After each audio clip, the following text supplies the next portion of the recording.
ಇನ್ನು ಮಹಾಮಾರಿ ಆ, ಕಾಯಿಲೆ ವಿಚಾರವಾಗಿ ಸದ್ಯ ಬಿಗ್ ಬಾಸ್ನಲ್ಲಿ ಸಾಕಷ್ಟು ಹೆಸರು ಮಾಡಿದಂತಹ ಹಾಗೂ ಅತಿ ದೊಡ್ಡ ನಟಿ ಮತ್ತು ಕಲಾವಿದೆ ಮತ್ತು ಸೀರಿಯಲ್ನಲ್ಲಿ ಕಾಣಿಸಿಕೊಂಡು ಬಂದಂಥ ಇವರು ಒಳ್ಳೆಯ ಗುರ್ಸ್ಕೊಂಡು ಬಂದಿದ್ದರು. ಆದರೆ ಈಗ ಕೊನೆಯುಸಿರೆಳೆದಿದ್ದಾರೆ ಎಂಬ ಮಾಹಿತಿ ಬರ್ತಿರೋಂಥದ್ದು ಹೌದು.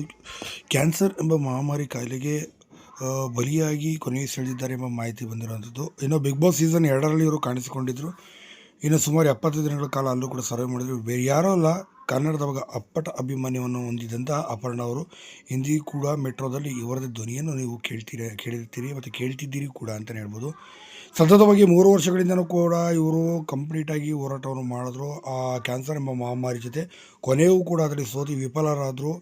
ಅದರಿಂದ ಇಂದು ಮುಂಜಾನೆ 3:15 ಸುಮಾರಿನಲ್ಲಿ ಅಪರ್ಣ ಅವರು ಕ್ಯಾನ್ಸರ್ ಎಂಬ ಮಹಾಮಾರಿಯಿಂದ ಕೊನೆಯುಸಿರೆಳೆದಿರುವಂಥದ್ದು. ಸದ್ಯ ಅಪರ್ಣ ಅವರು ಕ್ಯಾನ್ಸರ್ ಎಂಬ ಮಹಾಮಾರಿಯಿಂದ ನರಳುತ್ತಿದ್ದಾರೆ ಎಂಬ ಸಾಧ್ಯನೂ ಕೂಡ ಆಚೆ ಬರ್ದಂಗೆ ಅವ್ರ ಪತಿ ಅಷ್ಟು ಜೋಪಾನವಾಗಿ ನೋಡಿಕೊಂಡಿದ್ರು.